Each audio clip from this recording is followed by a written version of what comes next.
हाँ जी दोस्तों, क्या हालचाल। और भाई हमारे पास में आ चुका है आज मैकबुक एयर M4 जिसकी प्राइसिंग है 1 लाख रुपए, बट मैंने इसको खरीदा है 76,800 रुपीज के आसपास। कैसे खरीदा है? जब एप्पल ने इनको लॉन्च किया था तो आप लोगों को आइडिया होगा 1 लाख रुपए प्राइस रखी गई थी, बट जब फ्लिपकार्ट और अमेजोन पे आए तो लगभग 5,000 रुपए का डिस्काउंट मिल रहा था प्री बुक करने पे। और फ्लिपकार्ट पे रिसेंटली फिर एक ऑफर भी आया जहां पे अगर आप एक्सिस बैंक के क्रेडिट कार्ड से, जो कि Flipkart axis bank credit card होता है, उससे ऑर्डर करते हो तो आपको 18,000 रुपए का डिस्काउंट और कैशबैक का कुछ कॉम्बिनेशन मिलता है। तो इस ऑफर के चलते मुझे लगभग 24,000 रुपए का डिस्काउंट मिला और मुझे ये मैकबुक एयर M4 पड़ गया लगभग 76,000 रुपए का। वैसे मैं अगर अपनी बात करता हूं तो जब मैं 9वीं 10वीं क्लास में था, यानी कि अब से 12-13 साल पहले की मैं बात कर रहा हूं, मैंने तब से ही एक विंडोज पीसी यूज किया है और विंडोज पीसी को मैं हर जगह लेके नहीं जा सकता। तो इसी प्रॉब्लम को दूर करने के लिए, ताकि मैं ट्रैवल करते हुए भी इसको अपने साथ रख सकूं, बैटरी बैकअप भी अच्छा मिले और पावरफुल भी हो, ये मेरे ख्याल से बढ़िया चॉइस थी। तो आज की वीडियो में इसी पे बात करने वाले हैं। शुरुआत करते हैं क्विक अनबॉक्सिंग के साथ में। तो इस प्यारे से डब्बे के अंदर सबसे पहले ऊपर की तरफ आपको रखा हुआ मिलता है मैकबुक एयर M4, जो कि 13 इंच वाला है मेरे केस में। इसके अलावा आपको एक type C to MagSafe cable मिलता है अपने मैकबुक को चार्ज करने के लिए, और साथ में मिलता है एक एडेप्टर। अगर आप बेस वेरिएंट ले रहे हो तो आपको 35 वॉट का मिलेगा,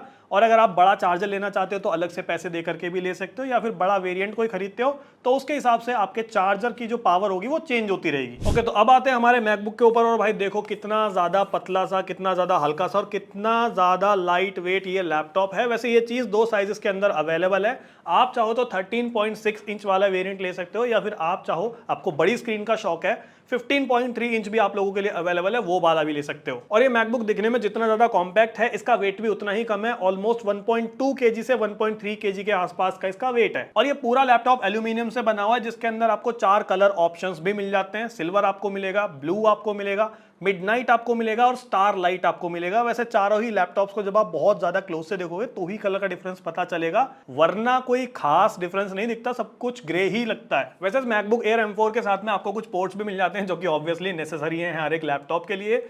आपको एक तो मैगसेफ पोर्ट मिलता है जहां से आप अपने लैपटॉप को चार्ज कर सकते हो। इसके अलावा 2 टाइप C पोर्ट भी मिलते हैं, इनसे भी वैसे आप अपने लैपटॉप को चार्ज कर सकते हो, डेटा ट्रांसफर कर सकते हो, या फिर और जो भी चीजें आप लोगों को करनी है वो भी कर सकते हो। वैसे ये वाले सारे पोर्ट लेफ्ट साइड में है। राइट साइड की बात करें तो आपको एक डेडिकेटेड 3.5 mm जैक भी मिल जाता है हेडफोन वगैरह कनेक्ट करने के लिए। अब क्योंकि इस मैकबुक के साथ में आपको सिर्फ 4 ही पोर्ट मिलते हैं, तो अगर आपको एक्स्ट्रा पोर्ट चाहिए तो मार्केट में इस तरह के डोंगल्स अवेलेबल हैं, जो कि आपको अलग अलग बजट 1500, 2000, 3000, 5000, 10,000 अलग अलग बजट में अलग अलग रिक्वायरमेंट के हिसाब से मिल जाएंगे। इनके अंदर आपको एक्स्ट्रा USB पोर्ट मिल जाएंगे, टाइप C पोर्ट मिल जाएंगे, even SD card reader, LAN port और HDMI पोर्ट जैसी चीजें भी मिल जाती हैं। और पोर्ट कम थे इसीलिए मैंने ये वाला खरीदा है, जो कि हनीवेल का। अगर आपको खरीदना है तो 5-in-1 है, डिस्क्रिप्शन में लिंक मिल जाएगा, परचेज कर सकते हो। अच्छा, ये आप लोगों को पता होगा कि एप्पल ने जब से अपनी M सीरीज की सिलिकॉन चिप्स को इंट्रोड्यूस कराया है, इनके जो लैपटॉप होते हैं, जो भी मैकबुक होते हैं, उनके अंदर फैन नहीं होता। सेम इस M4 के साथ में भी इसके अंदर भी फैन नहीं है। इसको ठंडा करने के लिए कुछ एप्पल ने अलग ही तरह की चीजें अंदर लगाई हुई है। बाकी वेट डिस्ट्रीब्यूशन की बात करें तो लैपटॉप का बहुत ज्यादा बढ़िया है, सब कुछ एकदम बढ़िया तरीके से मेंटेन करके रखा गया है।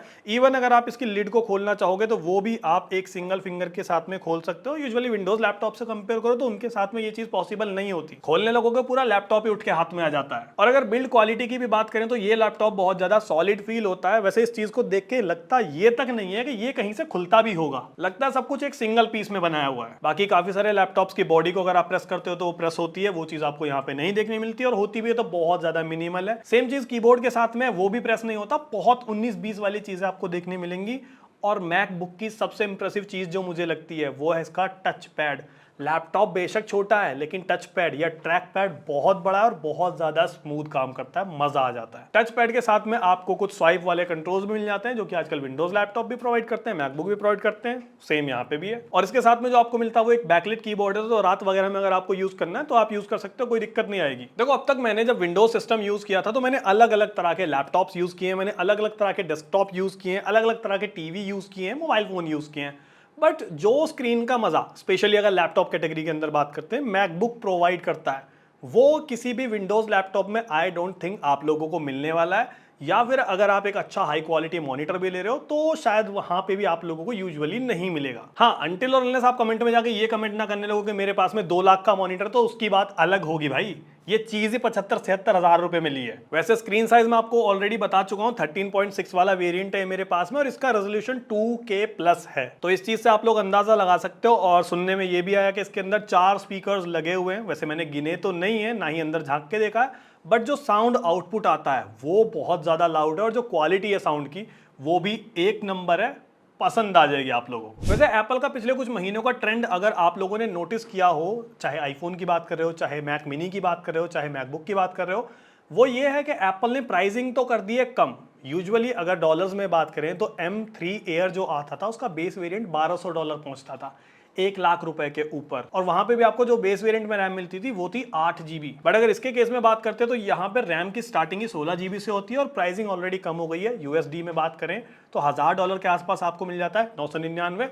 और इंडिया में अगर बात करते हैं प्राइसिंग की तो वो 1 लाख रुपए के आसपास है, यानी कीमत कम हो गई है और मजा बढ़ गया है। तो चलो क्यों ना आप लोगों के साथ में परफॉर्मेंस को लेके भी थोड़ा सा और ज्ञान शेयर किया जाए। अब M4 इतनी देर से चिल्ला रहा हूं तो आपको ये पता चल गया होगा इसके अंदर एप्पल की M4 सिलिकॉन चिप लगी हुई है जो कि 3 नैनोमीटर पे बेस्ड है। और ये सेम वही चिप है जो कि आपने मैक मिनी के अंदर भी देखी होगी, बस बेस वेरिएंट के अंदर थोड़ी सी कटौती की गई है। वो ये है कि आप जब ये वाला लैपटॉप परचेज करोगे तो आपको 10 कोर तो मिलेंगे CPU के, लेकिन GPU के मैक मिनी के अंदर या फिर इसी के किसी दूसरे वेरिएंट के अंदर 10 कोर मिलते हैं। बट अगर आप बेस वेरिएंट ये वाला लेते हो तो GPU में आपको सिर्फ 8 कोर ही मिलेंगे। बट ये कोई इतनी बड़ी चीज नहीं है, 19-20 का डिफरेंस ही आप लोगों को फील होगा, ज्यादातर लोगों को तो पता भी नहीं चलेगा। मैं खुद एक टेकी हूं भाई, अगर मुझे डिफरेंस बहुत ज्यादा लग रहा होता तो हो सकता है मैं भी 10 कोर वाला GPU लेता, बट मैंने 8 वाला लिया है। इसके अलावा 16 GB, 24 GB और 32 GB रैम के ऑप्शन हैं, साथ में 256 GB, 512 GB और 1 TB तक की स्टोरेज के ऑप्शन है। अब इनके कॉम्बिनेशन के हिसाब से जैसे जैसे आप ऊपर बढ़ोगे आपका जो बजट है, जो पैसे एप्पल आपसे लेगा प्रोडक्ट के बदले में, वो भी बढ़ते रहेंगे। एग्जांपल के लिए बताता हूं, मैंने बेस वेरिएंट लिया, इसकी कीमत 1 लाख रुपए है, 16 GB रैम, 256 GB स्टोरेज के लिए। बट अगर मैं 16 GB रैम के साथ में स्टोरेज थोड़ा बढ़ाने का सोचता हूं, यानी 512 GB के साथ जाता हूं, तो कीमत हो जाएगी 1,20,000 रुपए। तो 20,000 रुपए आपको एक्स्ट्रा देने पड़ेंगे सिर्फ स्टोरेज को दुगना करने के लिए या फिर 256 GB से इंक्रीज करने के लिए। तो मेरा सजेशन आप लोगों को ये रहेगा कि वो जो 20,000 रुपए की कटौती है वो आप अपने साइड से कर सकते हो, 256 GB वाला वेरिएंट लो और 20,000 रुपए में एकदम टनाटन वाली आपको SSD मिल जाएगी 2 TB की, और कई केसेस में 4 TB की भी मिल जाएगी। तो वो आप लोग यूज कर सकते हो डेटा स्टोर करने के लिए, एडिटिंग वगैरह के लिए, या जो भी काम आप करते हो। अनटिल और अनलेस आपके लिए वो जो इंटरनल वाली 512 GB स्टोरेज आपको मिलेगी, SSD आपको मिलेगी, वो बहुत ज्यादा जरूरी है। बाकी मेरे पास तो ये 256 GB वाला वेरिएंट ही है। तो जब मैंने इसको नया लिया था, अभी के टाइम पे आपको बस बता सकता हूं मैं, 200 GB के ऊपर आपको स्पेस मिल जाता है। आई गेस कुछ 214 GB के आसपास था शायद, जिसको मैं यूज कर सकता था। बाकी की जो स्टोरेज है वो एप्लीकेशंस और सिस्टम ने ऑलरेडी रिजर्व की हुई थी। बाकी परफॉर्मेंस के नजरिए से मैंने एक चीज ट्राई की है, वो है क्रोम टैब्स। आप एक नॉर्मल लैपटॉप पे अगर ट्राई करोगे तो बहुत ज्यादा खून चूसते हैं लैपटॉप का, बट इस वाले मैकबुक की अगर बात करते हैं तो भाई यहाँ पे मैंने एक बार में 20 से लेके 25 क्रोम टैब इजीली एक्सेसिबल रखे हुए थे, ओपन कर रखे थे, और हर एक पे आप स्विच कर पा रहे थे, किसी तरह की मेमोरी वाली प्रॉब्लम नहीं आ रही थी। तो अगर आपको 15-20 टैब भी एक टाइम पे चलाने पड़ रहे हैं, जो कि यूजुअली होते नहीं है, अगर रिसर्च कर रहे हो किसी चीज पे तो जरूरत पड़ेगी, कर सकते हो आप इस पे। बाकी देखो, मैं अपनी बात करूं तो नंबर्स में इतना ज्यादा बिलीव तो नहीं करता, लेकिन फिर भी आप लोगों के रेफरेंस के लिए कुछ नंबर्स मैंने जरूर टेस्ट किए हैं। गीकबेंच स्कोर की अगर बात करते हैं, सिंगल कोर पे 3604 का स्कोर आया है। थोड़ा बहुत ऊपर नीचे होता रहता है, मैंने टेस्ट किया है, मैं दोबारा टेस्ट करूंगा, थोड़ा बहुत ऊपर नीचे हो जाएगा। इसके अलावा मल्टी कोर के स्कोर की बात करते हैं, 14,674 मेरे केस में ये स्कोर आया है। और ना सिर्फ गीक बेंच, मैंने सिने बेंच के साथ में भी थोड़ी सी टेस्टिंग की थी कि आखिर किस नंबर तक ये चीज पहुंच रही है। तो यहाँ पे जो नंबर्स आए हैं वो मैं आप लोगों के साथ में शेयर कर देता हूं।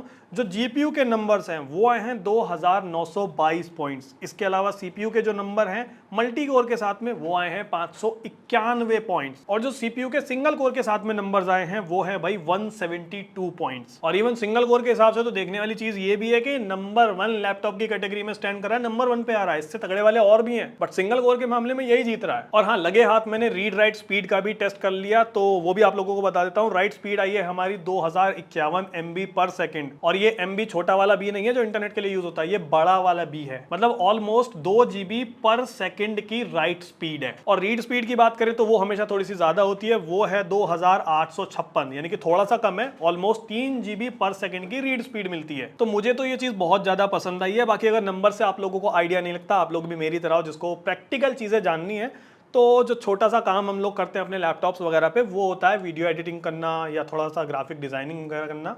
तो अगर आप इस लैपटॉप पे फोटोशॉप चलाना चाहते हो, लेटेस्ट से लेटेस्ट वर्जन आप कोई भी चला लो अभी के टाइम पे जो अवेलेबल है, एकदम मक्खन चलेगा, किसी तरह की दिक्कत आप लोगों को फील नहीं होगी। इवन अगर आप फोटोशॉप से हट के एडोबी का ही प्रीमियर प्रो भी चलाना चाहते हो तो उस पर भी आप आराम से एडिटिंग कर सकते हो 4K के साथ में। वो एक अलग बात है कि सुनने में ये मिलता है कि प्रीमियर प्रो इतना ज़्यादा ऑप्टिमाइज है नहीं, क्योंकि एप्पल का अपना सॉफ्टवेयर है FCP और एप्पल का अपना मैकबुक है, तो वो अपने की कंपैटिबिलिटी थोड़ी ज़्यादा रखेगा। तो रिकमेंड किया जाता है आप FCP यूज करो। बट ओवरऑल अगर आप 4K video editing premiere pro के साथ में भी करना चाहते हो तो भी कोई दिक्कत है नहीं। और इवन ये जो वीडियो अभी आप लोग देख रहे हो, जो भी मैं बातें कर रहा हूँ, ये पूरी की पूरी वीडियो हमने खुद इसी लैपटॉप पे, इसी मैकबुक एयर M4 पे एडिट की है आप लोगों के लिए। तो इससे भी आप लोग अंदाजा लगा सकते हो। और ये एक 4K वीडियो है, तो परफॉर्मेंस के नजरिए से भी मुझे ये छोटी सी बट पावरफुल मशीन काफी ज्यादा पसंद आई है। एक चीज यहाँ पे ऐड करना चाहूंगा, अगर परफॉर्मेंस के नजरिए से कोई अपग्रेड करना चाहता है अपने पुराने मैकबुक से नए मैकबुक में, तो जिनके पास में मैकबुक एयर M1 है, M1 चिप के साथ में, तो उन लोगों को इस वाली मशीन पे आके काफ़ी बड़ा डिफरेंस फील होगा, क्योंकि फीचर्स ऑलमोस्ट काफ़ी सारे इंप्रूव कर दिए गए हैं। रैम ऑलमोस्ट डबल हो गई है अगर आपके पास बेस वेरिएंट है। प्राइसिंग को काफ़ी ज़्यादा कम कर दिया गया है, तो आपको एक अच्छा खासा परफॉर्मेंस में जंप फील होगा। इवन अगर आपके पास में M2 भी है तब भी आपको डिफरेंस फील होगा M4 पे आने में। बट अगर आप कोई ऐसे इंसान हो जिसके पास में M3 वाला मैकबुक है, तो फिर भाई आप लोगों को कोई बहुत बड़ा डिफरेंस फील नहीं होगा, क्योंकि डिफरेंस जो होते हैं कम से कम 2 से 3 जनरेशन के गैप पे आते हैं। अगर आप पिछली जनरेशन से इस वाले पे आओगे तो आपको 19-20 का फर्क मिल सकता है, उससे ज्यादा उम्मीद मत करना। तो M3 वालों के लिए अपग्रेड करना नॉट रिकमेंडेड। M1 M2 वालों को करना है तो कर सकते हो। ऑल्दो काफी ज्यादा पावरफुल मशीन है ये, मैं वीडियो में आपको कई बार बता चुका हूँ। CPU वाइज GPU वाइज सब कुछ तगड़ा है। तो अब आती है एक चीज़, गेमिंग भाई मैकबुक पे यूजुअली की जाती है नहीं, लेकिन अभी एप्पल थोड़ा सा गेमिंग में भी इन्वॉल्व होने लगा है। हर साल जब इनके फ़ोन लॉन्च होते हैं, मैकबुक लॉन्च होते हैं, तो गेमिंग को लेके भी कुछ ना कुछ दिखाते हैं। और इवन रेसिडेंट ईविल जैसे गेम अब आपको इनके ऐप स्टोर पे ही देखने को मिल जाते हैं, आप डायरेक्टली डाउनलोड करके प्ले कर सकते हो। बट बहुत ज़्यादा तगड़ी उम्मीद मत करना कि आप उस गेम के अंदर एकदम छक्के छुड़ा दोगे सबके, बहुत ज़्यादा तगड़ी परफॉर्मेंस मिलेगी क्योंकि तगड़ा लैपटॉप है। नहीं, ऐसा नहीं है। अगर आप 70-75 हज़ार रुपए का मैकबुक ले रहे हो, ये M4 वाला, या 1 लाख तक का भी ले रहे हो, और उस सेम प्राइस में आप एक विंडोज लैपटॉप बनाओगे जो कि प्रॉपर एक गेमिंग पीसी होगा, तो उस पर आपको गेमिंग में ज़्यादा मजा आएगा विंडोज वाले में। इसके अंदर उतना मजा आप लोगों को नहीं आएगा, बिकॉज ये गेमिंग के लिए नहीं है, ये प्रोडक्टिविटी मशीन है, बाकी सारे काम कर देगी। नाउ बात कर लेते हैं इसकी बैटरी लाइफ के ऊपर। तो एप्पल ने जब इसको लॉन्च किया था उसके साथ में बताया कि भाई 18 घंटे का बैटरी बैकअप हम लोग आपको दे रहे हैं। तो 18 घंटे क्या ये सच में चलता है ना? ऐसा भी नहीं है। एप्पल या कोई भी दूसरा ब्रांड हो, वो हमेशा नंबर्स को थोड़ा सा बढ़ा के ही बताता है, या उनकी टेस्टिंग की जो एनवायरनमेंट होती है वो हम लोगों जैसी नहीं होती। प्रॉपर वो लैब टेस्ट करते हैं, हम लोग घर पे लेके चल जाते हैं, कभी धूप में कभी ठंड में, अलग अलग जगह पे। बट ओवरऑल जितना मैंने टेस्ट किया है, बैटरी एक दिन आराम से जाती है 12 घंटे 13 घंटे। अगर आपका कोई यूजेज है तो काम हो जाएगा बढ़िया। और हो सकता है अगर आपको कोई हल्का फुल्का यूसेज है तो आप इसको 15 घंटे तक भी चला पा रहे हो। साथ में जो बैटरी लगी है भाई, mAh वगैरह का तो कोई आइडिया है नहीं, लेकिन इसके साथ में जो बेस वेरिएंट है 33 वॉट का एडाप्टर इन लोगों ने दिया है। चार्ज होने में ऑलमोस्ट 3 घंटे लगते हैं। मैंने अपने मैकबुक को डिस्चार्ज कर लिया, ऑलमोस्ट 5% पे ले आया।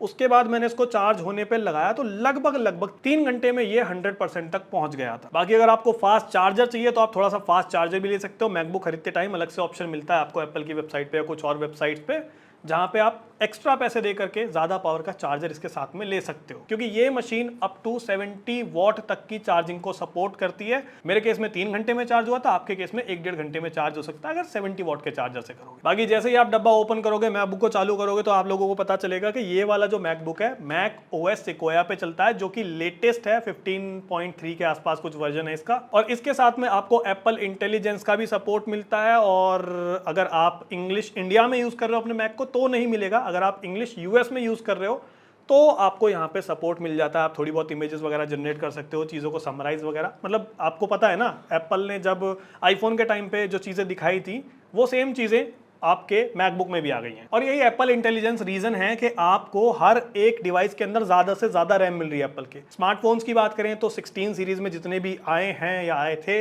या अभी जो 16E लेटेस्ट वाला आया, सब में 8 GB रैम है। और जितने भी मैकबुक आ रहे हैं या फिर मैक मिनी भी आया था, उनमें भी मिनिमम आपको 16 GB रैम मिलती है। थैंक्स टू एप्पल इंटेलिजेंस ये चीज 16 GB और 8 GB में ही सपोर्ट होती है, फोन और पीसी को देखते हुए, मैकबुक को देखते हुए। और बाकी एक और बड़ी प्यारी चीज है जो मुझे मैकबुक के साथ में पसंद आई है, वो है भाई इसका इकोसिस्टम।